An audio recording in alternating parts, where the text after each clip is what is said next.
So let me introduce you. President of PAL, right? Correct? Yes. Okay. So, and Elva May Hoover, is that correct how you pronounce it? Yeah. Okay, so we're talking to Elva May Hoover, the president of PAL, and an actress for, what, how many years now? 40? Oh, more than that. 45? More than that, 50? Mm-hmm. Well, that gets me to see where I go to my correct formula, which is, where were you born?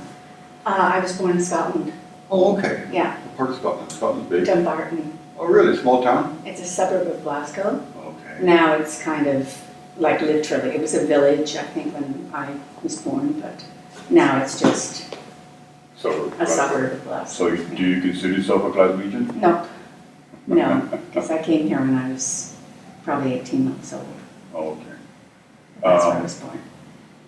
Okay, and Scottish parents? No, Scottish mother, Canadian father. All right.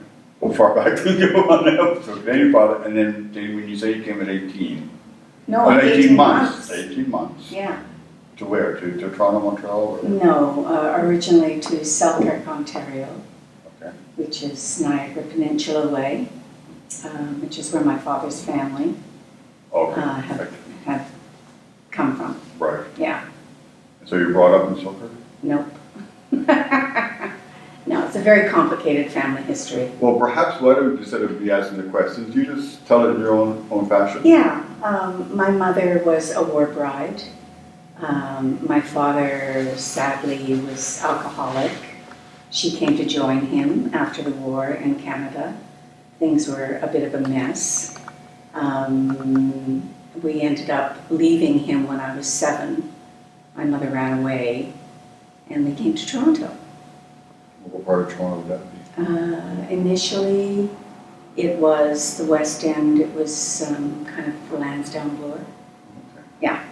So at a high school there, or Well, I dropped out of high school really early. So, which high school did you drop out of? the high school I dropped out of, I mean, every year we would move, Oh, okay. right? Because the rent would go up. Okay. And my mother was a single parent in a time that was not fabulous for women to be single parents. There wasn't much support or sympathy for that.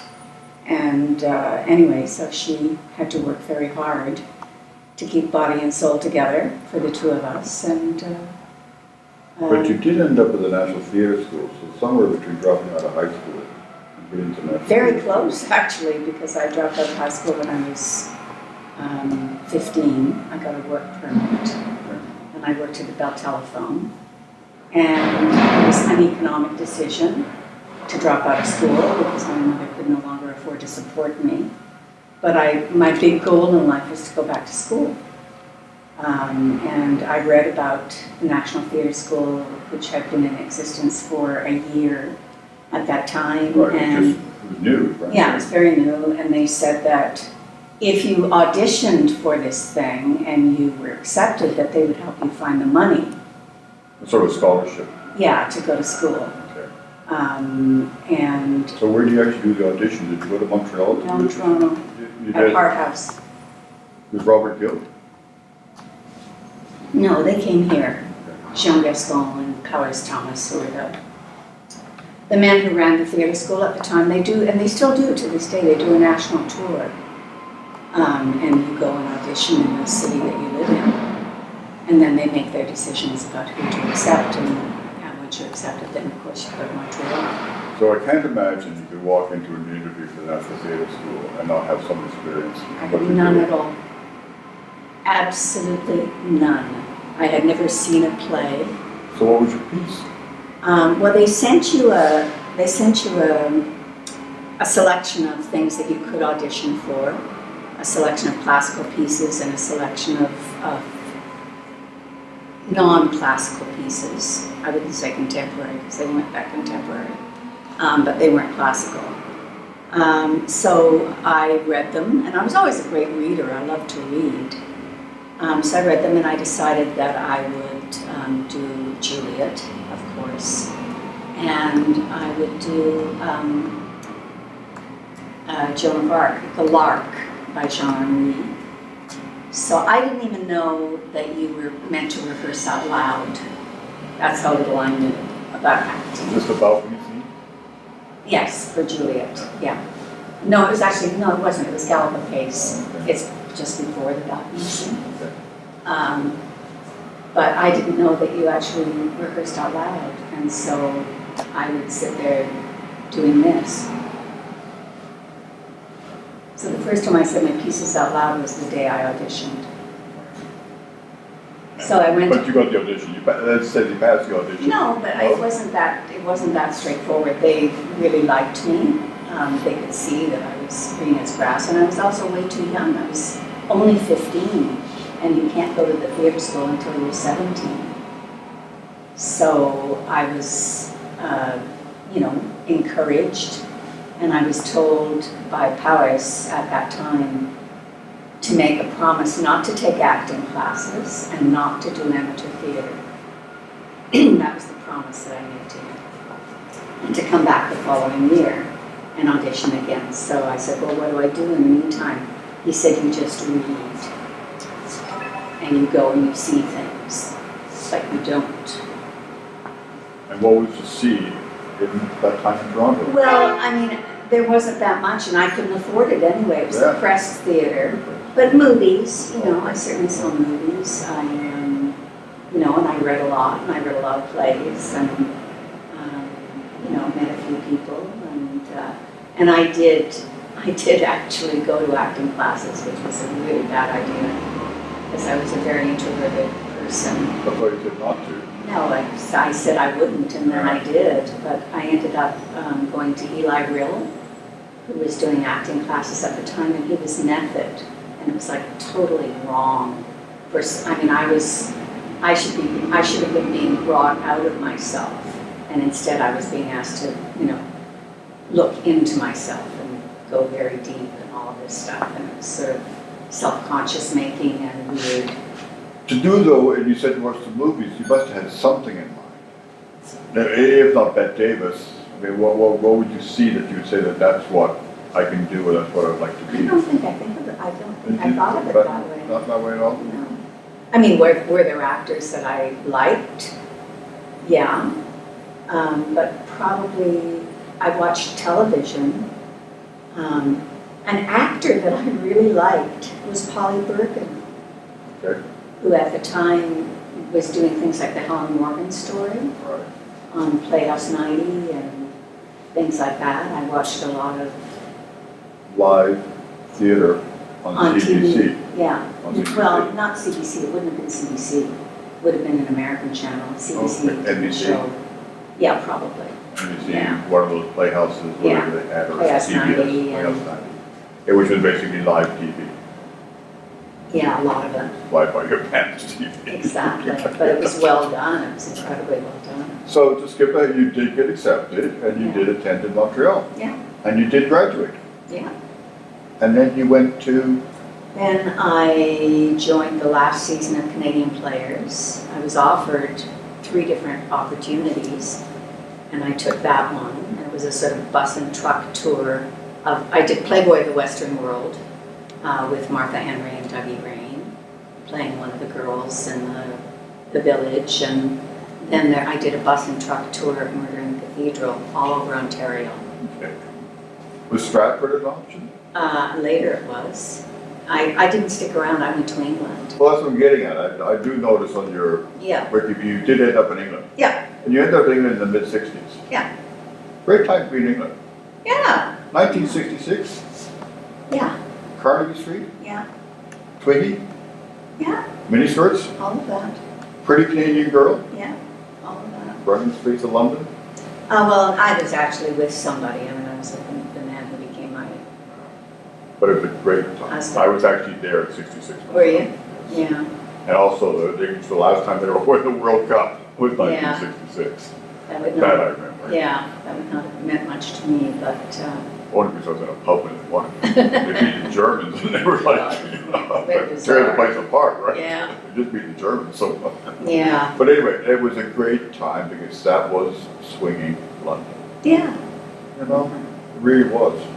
Absolutely. And I It was used to before work. the hippies. It was really that sort of magical period.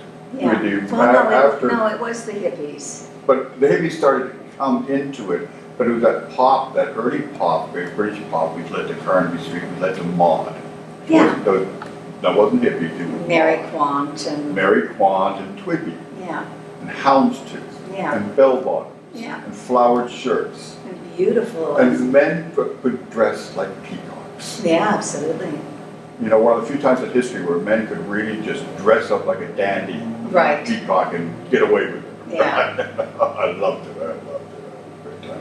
Anyway, so yes, you were in that period, and were you actually working then, or? Not that much. Or studying, or? I actually, because I had a Canadian accent, it wasn't easy at that time to get much work as a Canadian. Right. And I never, my ex-husband was somebody who was extremely facile at accents, and he was an Australian who lived in Canada, who ended up in England. So, you know, people would know him as that Australian actor, or that Canadian actor, or that British actor, because he would walk into an interview and just turn on an accent. And that was not ever It's a gift. my style. I was definitely Canadian, and so I did some theater work. I did a season of Neil Simon, you know, things like that. I did a lot of dubbing with a very interesting new dubbing method developed by a man called Robert Riety, which was sort of the labial system of dubbing. Up Okay. until then, it hadn't really existed. Because you have done a lot of voice work Yeah, yeah, throughout your career, yeah. which we can get So- to at a later point. Yeah. So you had an interest in that and doing that. Well, I was good at it, Okay. and so I did a lot of that. But I also worked at a place called Scripts Limited, which was really interesting because I was a very good typist. I'd sort of developed this along the way, the ability to touch type very, Which is the very cliche, quickly. can you type? You might But be pretty, but I can you type? could, but I could. And so I worked at this place called Scripts Limited, where writers would bring their scripts, and honest to God, half the time they were like handwritten or whatever. Illegible. Yeah. So I had some really nice things that came out of that. Like I went for a week to Paris, and I worked for Orson Welles on Mask of the Red Death. Okay. Yeah. Sort of while he was working on the script, so I was, you know, typing up all the pages and stuff. Well, now you just hit a nerve with me. You gotta tell me an anecdote, you gotta tell me something. About Orson Welles? Of course. Oh, it was all very top My God, my God. secret. It was incredibly top secret. He was just sort of in his Obese age, obese years. about 300 pounds. Yeah, and he was wearing big black Cap capes and- and Yeah. wide, all in black with big wide brimmed hats and stuff. And the whole thing, the reason that he brought a typist from London was because he didn't want anybody in the film community to know what he was working on. So you wanted basically someone no one would know. Yeah, exactly. But you really wouldn't know too much about it anyway. Exactly. Just come and do a job. And yeah, precisely, and who would Okay. just That's fascinating. type for him, right? A cinema god, a cinema god. But it was really interesting. It was like foreign intrigue because I was staying at a little boutique hotel on the Faubourg Saint-Honoré, which is very nice, but the phone would ring and it was sort of meet me at, and I would take a cab and I would meet him and he would pass me pages. And then I'd go back and I'd type them all up and then I'd let him know they were done. And they gave me, You're probably trying to hide from debt collectors. who knows? Who knows? But and then sometimes there was a woman who turned up who I'm sure was Francois d'Orléac, because just like I know what she looks like, Right. and she was, you know, a real beauty dressed in brown suede from head to toe. So she sometimes would turn up. Sometimes it was Orson. It was really, really interesting because they had given me. Do you remember the Olive Betty? The slimline type, Yes. the slimline typewriter Yes. in light blue and dark blue. It looked like a Very racing smart. car. It Yeah, was beautiful. Beautiful, yeah. And I didn't have one, but I know. yeah, I'd never seen anything like it. Pretty But nice. yeah, they gave it to me to take to Paris.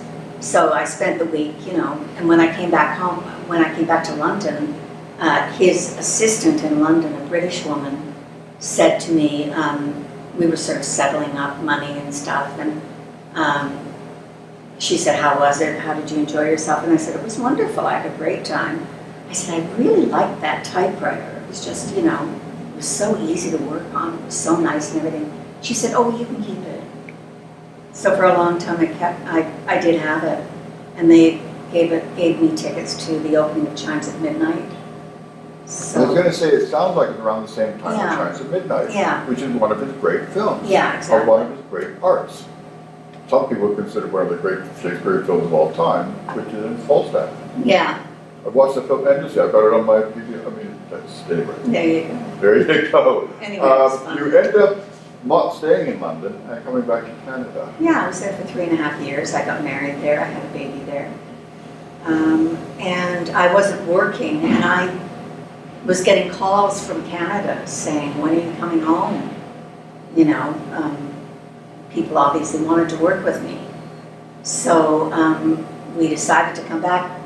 I wasn't really that keen on coming home. I liked England a lot.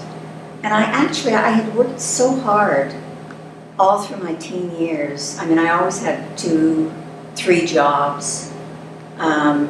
So England was kind of relaxing for me, not to be going to school, doing 10-hour days and then working part-time. So grinding all the time. Yeah, A exactly. bit more freedom. Yeah, it was kind of nice. Also, England's a lot more liberal than Canada. By and large, the British are much more relaxed about things. Yeah, I just liked it. It suited me. I Plus, really London liked was the it. greatest city in the world. Yeah, It was, anyway, Yeah. at that time. yeah. No, it Before was, then, it was lovely. It's lovely.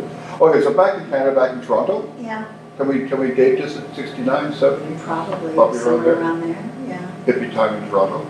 yeah. Yorkville? I didn't have anything to do with me. By this time I was married. I had a baby. So what was your I was working what was your again, life like Non-stop in the early working. 70s? non-stop working. And I no did daycare, theater. I take it. No daycare? Or what? No, No daycare? my daughter went everywhere with us. We literally lived out of a trunk. And we did theater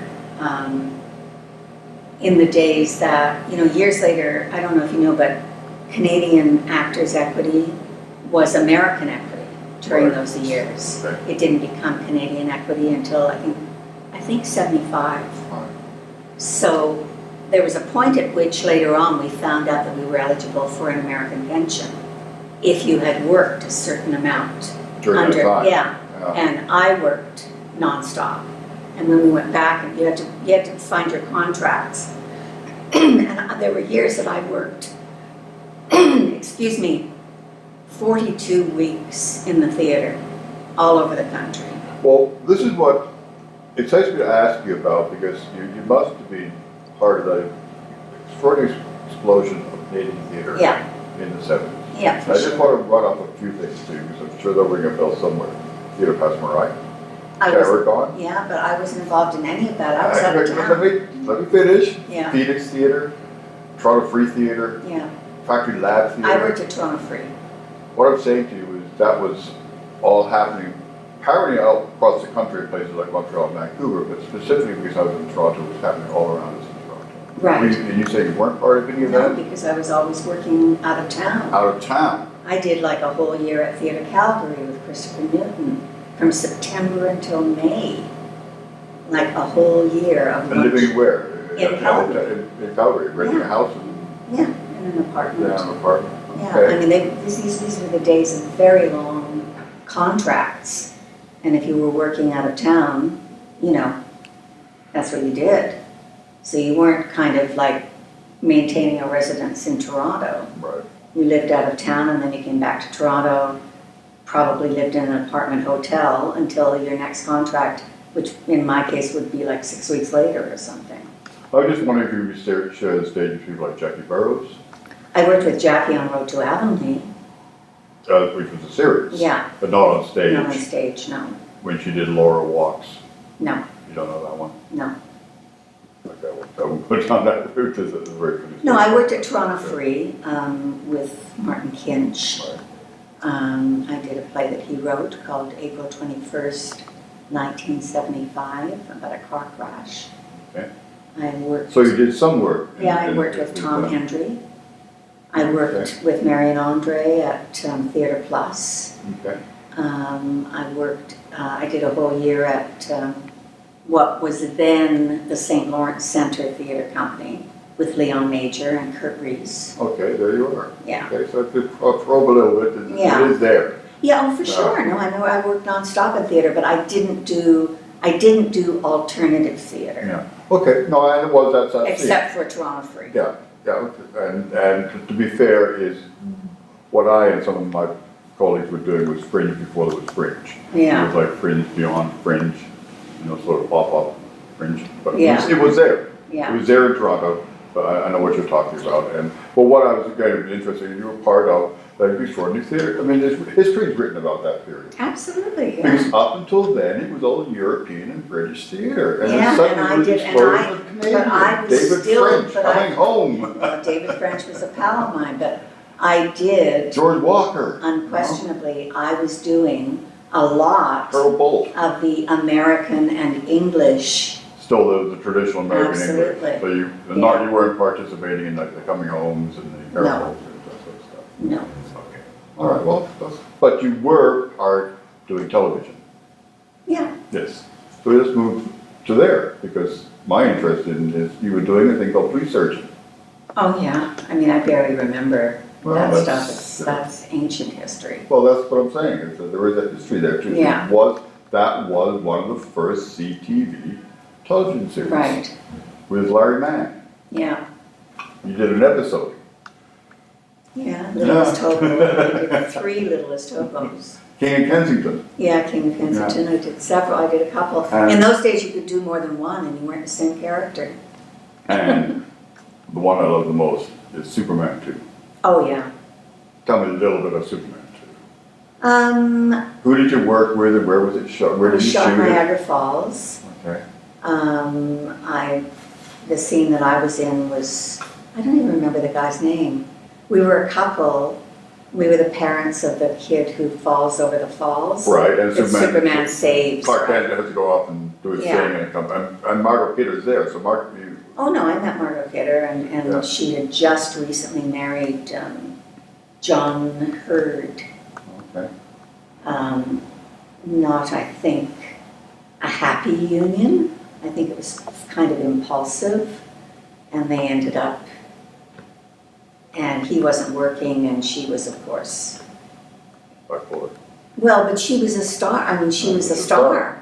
For- And John Hurd was a wonderful actor, but he wasn't working, and he Okay, I was see. acting out a lot. all right. Yeah, it was fun. Did you meet Christopher Reeves? Of course, because he was in the, Well, don't tell me. yeah, well, I mean, what's to tell, you Well, know, he you- was, What, did you trip over his shoes or did he offer to pick you up or no, I mean. did he hit on you? No, not at all, not at all. You know, it certainly was in the days, because it was Superman 2, so he'd done the first one, so he was a big star. And I know at lunch hours, they would have people lining up and he would sign autographs and stuff. you Well, know. apparently he was very accessible, wasn't he? Yeah. he People was- really liked this Yeah, guy. he was a nice guy. He was a nice guy. Yeah. We're very happy with the accident. and all Oh, that it's stuff that horrible. happened. Just horrible. I know the original Superman movie is really, fought well off. Yeah. It's It's still. interesting because the guy who played the kid, Hadley Kay, is still working a lot, and he's a voice actor mainly. And he was in touch with me recently because he just went to, I think, Detroit to do one of those conferences, one of the, Comic-Con? Yeah. So, yeah, but he was actually Yeah, in Superman. yeah, He was a yeah, kid who fell yeah. over the falls, right? so he said to me, so I told them, you know, that you were still around and kicking and stuff, and he said, so they said, My well, mother's still around. yeah, exactly, so they said, well, maybe the next time the two of you They could could show come. up. Papa, why not? Which was funny, yeah. Oh, they're very pop favorite for that. Yeah. But it was actually on location in Niagara Niagara Falls. Falls, yeah. What, about a day or so? Or No, we two- were there just for a week, actually, well, I mean, I think, On the Canadian side? yeah, On the Canadian Yeah. side. Yeah, which I know that stretch along there. exactly, yeah, yeah. Okay, so then, Little Hobo, And something which, I mean, you must be proud of, and you got the Genie not wasn't Genie in those days, what was it? It was The Genie. award? Was It it was Genie? Genie, yeah. Yeah, it was the early days of the Genies, which is a Terry Fox story. Yeah, You and got to Jackie play- won. You got to play a Canadian icon. Yeah. You become a Canadian icon. I'm not so sure she was in 1983, maybe she was at that time. Well, the whole But story. now, of course, she is. Yeah, but the whole But you story. got to play, let me finish the introduction. Yeah, For those who don't know, Right. our guest played Betty Fox in Yeah. the Terry Fox story. So tell me a little bit about that. well, I can tell you a couple of things. I can tell you that the movie was made so quickly after Terry's death. Robert Cooper, who went on to become the head of HBO,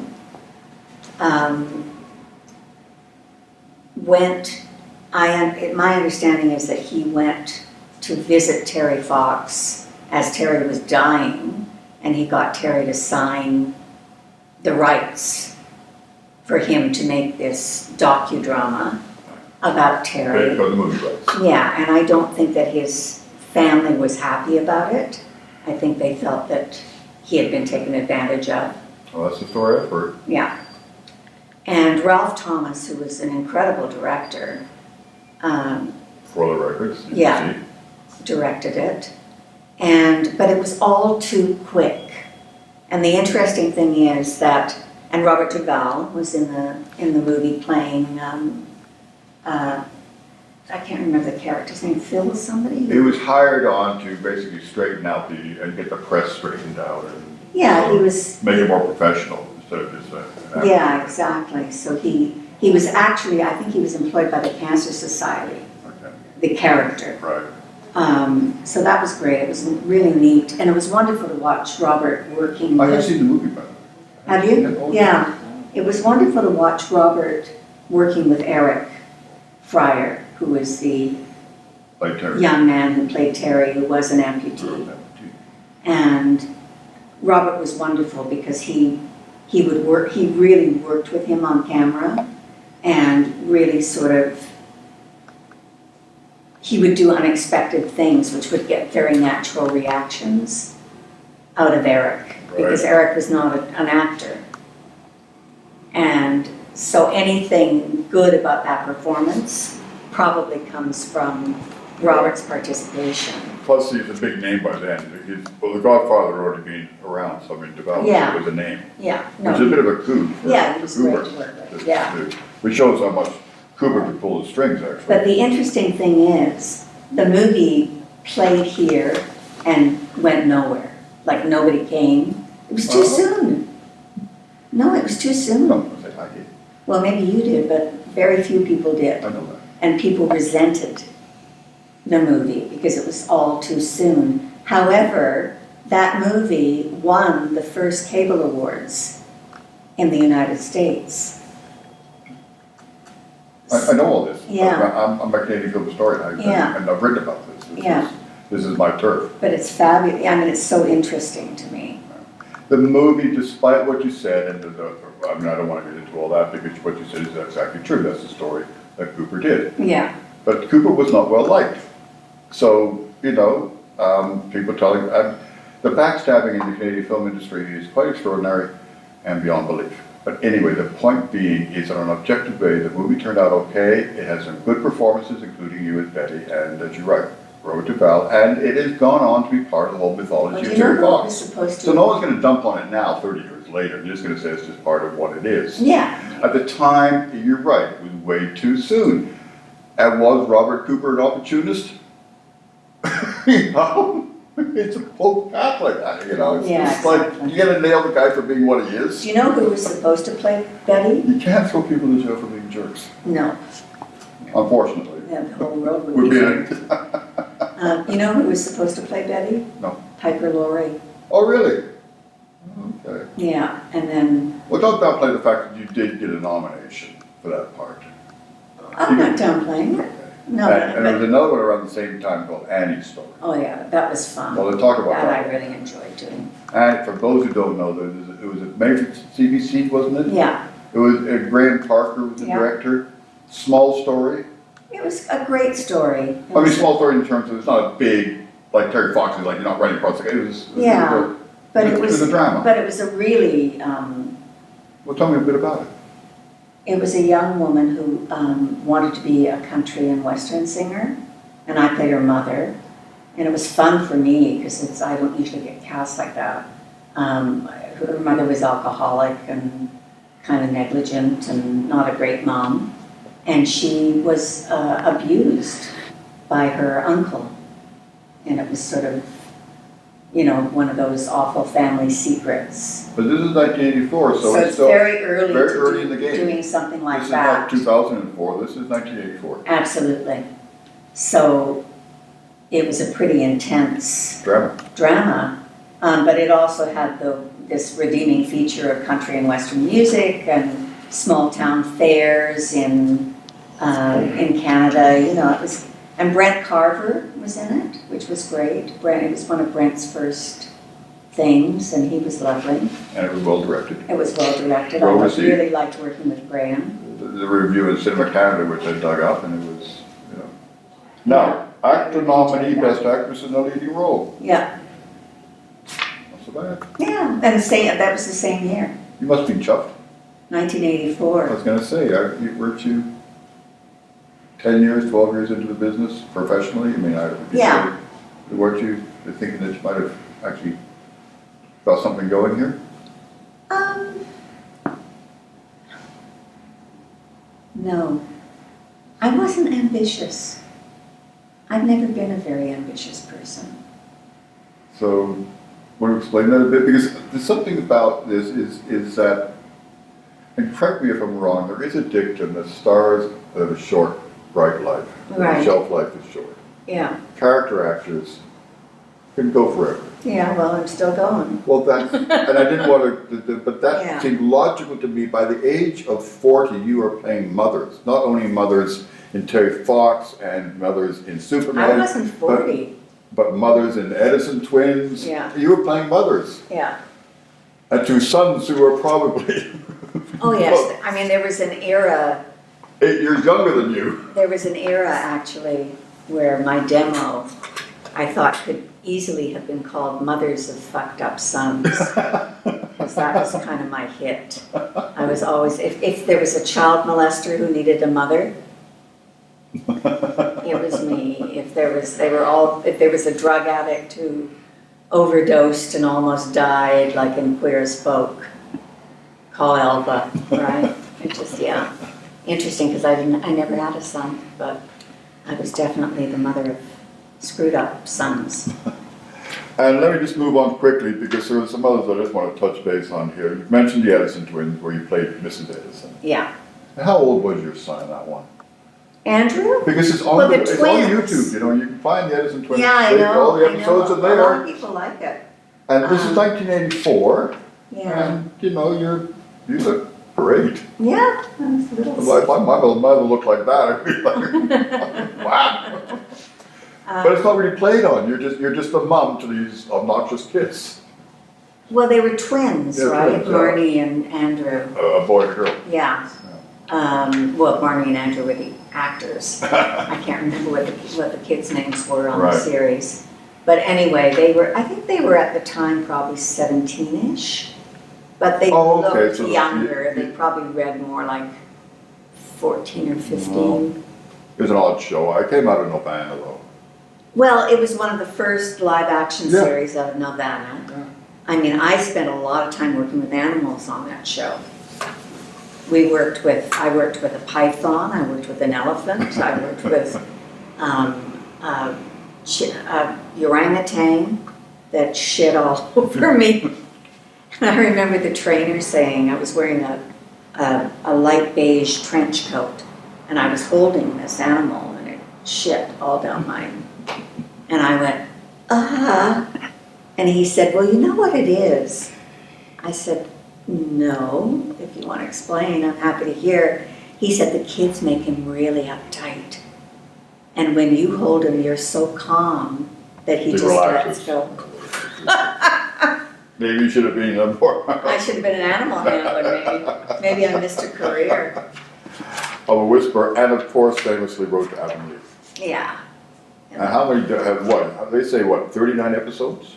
I guess so, That's yeah. how much, what, Well, I about think it was 5 over years? 4 seasons. 4 seasons. Yeah. One of the most famous shows in the Canadian, I mean, my daughters watch that religiously. Well, even now, if I do theatre out of town, there's, particularly like in small town Ontario, there's always some, they get older obviously as time goes on. Now they're probably, I'm trying to think, I was shooting that Christmas movie in Innisfil, and I needed to change rooms, and the days were really, really long, and this young woman said to me, oh, anytime that you come home, just let me know, and I'll help you, like a young woman working in the hotel. She was so sweet, she did everything. And I said, this is so nice of you. She said, I got so excited when I saw your name, because I remember you from Avonlea, and my mom and I used to watch that show every Sunday night. I mean, it was the days when it was appointment TV, Absolutely. right? And you watched as a family. Yeah. And so there's a whole generation of Absolutely. women, and I think she's probably now in her mid-30s. But that was, she's never, and I was not the lead. I was a running character, but I certainly wasn't a lead. But they, they remember you. Pippi Longstocking, which is another Novana production. Yeah. Which is a fabulous Swedish, I mean, it's not big and huge in Canada. Right. But those guys in Novana love Pippi Longstocking. Yeah. And you get to do a voice there. Yeah. Yeah, that's great. And again, what, the mother? Probably. No, or an eccentric neighbor, maybe. And then we go through Murdoch Mysteries, Flashpoint, Rookie, which one haven't you done? Well, there's a lot out there, but I mean, if you look at Murdoch Mysteries, Flashpoint, Rookie Blue, Yeah. I mean, there's a lot there. And leading into something which you've got to tell me something about is Handmaid's Tale. Oh, yeah. Please tell me Well, that was something. pretty recently. Yes, this whole thing is Yeah. huge. Yeah. It's huge again. Remember that was written back in the 80s and there was already a movie done and then suddenly, bang. And isn't it a brilliant looking show? Well, the whole thing is brilliant. But Yeah. tell me about I mean, did you have, what was it? And where It did was you a shoot small it? part. I played a social worker. And shot here in Toronto? Yeah, in the 3rd season. And I was in the last 2 episodes of the 3rd season when Yvonne, again the actor's name, not the character, has come to Canada to visit the baby, Okay. right? And so she's being monitored very carefully by the Canadian authorities. And I'm the one who gives her the baby and has to sit there, timing her interactions and, telling her that she has to be, not to say that she's mommy to the baby because that's confusing to the child, That's the etc. rules. Yeah. Yeah, I mean,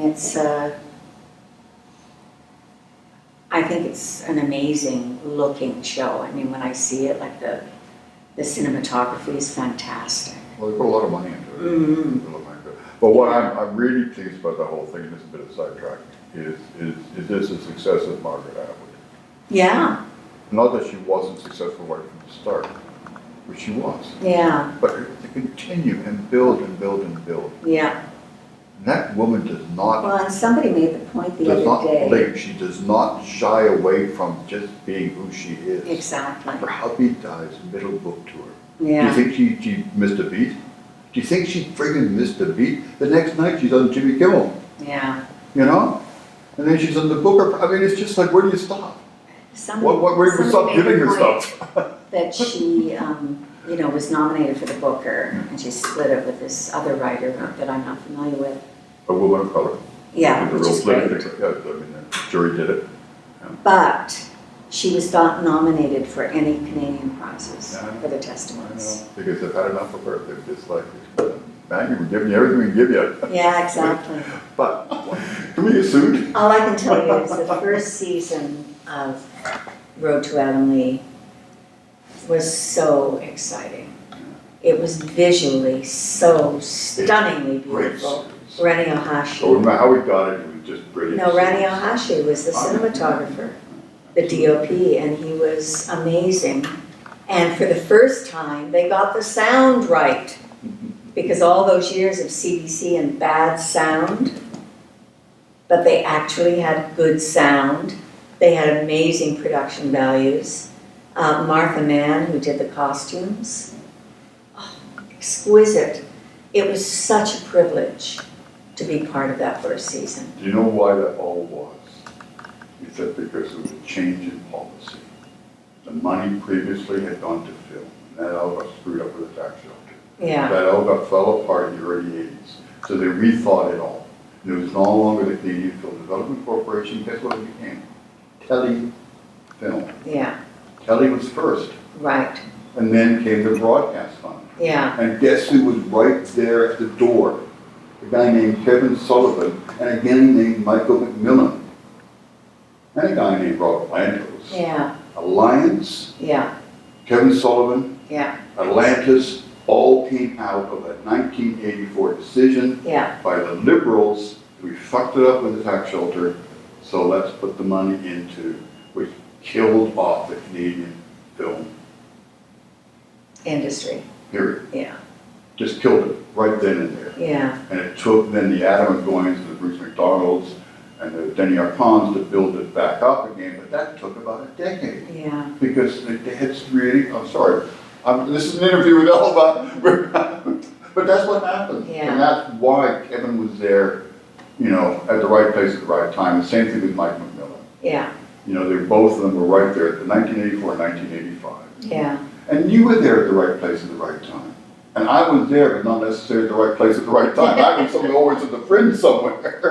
But you were there at the I'm right just time. a working You actor. were working, but you chose to be that character. You played the mums. Yeah, I mean, I can't help but say this though, but you were a pretty young thing. You could have gone that star route, but you chose, it was either chose or it was just a career choice or whether it was just happenstance. But I know what happens because they like to get them when they're 19, 20, 21 years old, right. you know? Yeah, and I didn't start doing film and TV Until a bit until I was in later. my 30s. Well, exactly. Part of what the decision that I made, I started to do I started to do a lot of commercials, right, on camera. And I knew that that had a shelf life. I knew it was only going to last for so long because you get overexposed. But I started to do a little bit of voice work and I thought, okay, this is more anonymous and it paid really, really well. Paid just as well as being principal on camera. Just great. The same Yeah. way. So my agency at the time, Laurie Rotenberg and Marvin Goldhar, Larry Goldhar, pardon me, not Marvin. Larry Goldhar ran an agency called Characters. Yes, I remember characters, absolutely. And Laurie and Sandy Sloan, who worked at Characters, were going to split off from Characters and they were going to start their own agency called the Talent Group. Right. I And remember so- that as well. I had started to book some voice work and they called me and they said, we're leaving Characters. We really want you to come with us. And I said, okay, that's great. This is what I want. I want to do voice work. Because advertising happens between the hours of 9 and 5 days a week. My kid is in school during that time. I'm a single mother. That really works for me. They said, absolutely, Okay. we will push you. In that, we made that promise, and they knew I was really good. I mean, at one point I was like one of the top 10 voiceovers in this country for, and most of the rest of them were men. So, Right. I did really, really well. And it was perfect for me. But what it meant was I was so busy doing voice, I couldn't do film and TV anymore. Because why would I do an audition? Like people, it's hard to get auditions. Half the time I would say, I can't, I have a voice booking. I can't audition because I have a voice booking that day, right? And so my film and TV agent completely lost interest in me because I was working Right. all the time in voice. Okay. So there was a kind of, long period there where that was my career, was doing voice work. So how did you But manage to- thank God I did, because that's my retirement. That's why I don't. Did you have relatives to help out? Or No. any in-laws? My mother lived in Barrie, And I had a very, Boy, that must have sadly, been tough. That could have been. Yeah. there was a period Were when. you living downtown Toronto at that time? Yeah, I mean, I bought my first house out of voice work when I was probably, Gemma was 12, so, 1980. well, she was born in 68, so I bought my first house in 1980. And it was because of voice work. Up until then, Oh, so even before you got your GD, even before after war, you were working full time, yeah, doing voice. no, I wasn't, I was doing a lot of commercials Okay. on camera Okay, and doing a little bit of voice work. all right. But it was after that period that things started to break voice-wise, and I sort of pulled back on everything else. So tell me about the split up in the marriage. Talk about the split up in the marriage, or just you just left it? No, I mean, I got, I was very, when you think about it, I went to theater school when I was 17. My husband was 5 years older than I was. He had traveled from Australia already to come to Canada. He was somebody who he was extremely extroverted. I was very introverted. He was someone who was happy making deals and being out there in the world and schmoozing and all of that stuff, which I never have had any interest in whatsoever. So he kind of took care of me. And I think the truth is that we were meant to be best friends. But I really depended on him. He was like, I don't know, the balance wasn't right because he felt differently than I did about the relationship. And yeah, so that Well, was. just as a courageous decision again, emphasizing the time, 1970. Yeah, I mean, as much as there was a liberation going on. but you also have to And we were remember. living common law, and we didn't get married, and we were Yeah. having children out of wedlock and all that sort of stuff. Whereas suppose in my previous generation, my father was born out of wedlock, and he never talked about it. No. And I never found out about it until he died. Yeah. Right? Where my parentage is. So I understand that, but back to the point, they can't. Well, you said you had a house, so it can't be that you were financially strapped. No, I was okay. I mean, but it took a little bit of building. I mean, after, to be alone with a child, and he went back to Australia. Yeah. So it wasn't even like I had the odd weekend off, I Right. mean, I got the whole brunt of it. Yeah, but it's also interesting It's a generation. stubborn streak. It's generational too, because Maybe my it's that grandmother. Scottish stubborn streak. Maybe. My grandmother was a single parent, my mother was a single parent, and I was a single parent. So there you go. So, But your daughter has broken that. yeah, my daughter You have a actually. grandchild. I have a grandchild, and my daughter, her marriage seems, they are each other's best friends. Oh, there you go. And I think they're very solid. Before we wrap, and we've been at it for quite a while, so I would like to, but there's, touch back on the theater, because you said you've done a lot of theater, and you've done a lot of theater across the country, which is perfectly understandable, the way things work in this country. There is a note on your wiki page about something called Bush Ladies. Oh, yeah. And they say that one of your favorite was most notably Anne Langton. Yeah. Now tell me a bit about that. Can we conclude on that? Because that seems to be There's a something. woman called Molly Tong, who, Susanna Moody, Catherine Partrail were sisters. Anne Langton was another figure, a pioneer woman who kept a diary. And we're talking 19th century pioneer women in Yeah. what was called Upper Canada, Exactly, and the fourth. outside Toronto. Yeah, and Anna Jameson was the other one, who was an upper class lady from Britain who came to Canada, again, kept a diary. So Molly, who's done a lot of work with the alumni over the years, took all these diaries and kind of put them together and created a little pastiche of these bush ladies and their experiences in pioneer Canada. So this little tiny show, we did it initially, and we ended up doing it at the National Arts Center. We had a run at the Tarragon. We toured all over the place with it.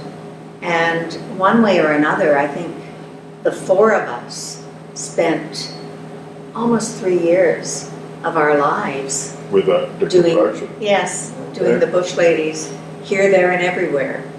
Well, again, it's the sort of thing you learned in sort of graduate school in Canadian thinking lit. I mean, there Yeah. was stuff happening before, Margaret Atwood, and she Yeah, wrote, exactly. she wrote about that and she brought that out. That's very important.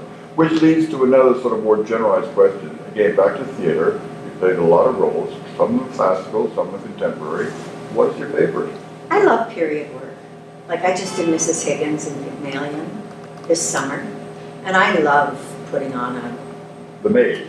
no, not a maid, Mrs. Higgins, Oh, no, Professor Higgins' mother. Oh, the mother, I'm sorry. Yeah. I was thinking in the movie she was the one who was the maid, but no, you're right. Yeah. Mrs. Higgins. Yeah, Yes, she's wonderful. right. She's the one who, Yeah. she's I'm sorry, my mistake, and you actually. Her My impossible- mother would shoot me for that. her impossible son, Yes. and she's very kind to Eliza and takes Eliza in when she breaks up. She off has with- two big scenes, one on the racetrack and one at the end.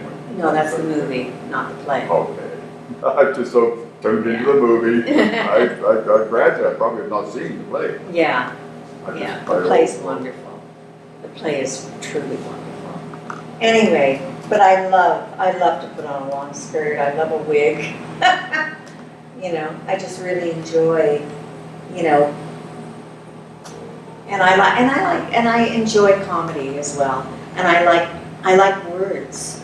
I like literate text. Right. I really, really enjoy playing with words. How's your memory? Pretty good, but I work hard. But I always did. That struck me, the one thing I could never accomplish being an actor. Well, it's Learn all that and then have it stuck in your head that you can pull it out.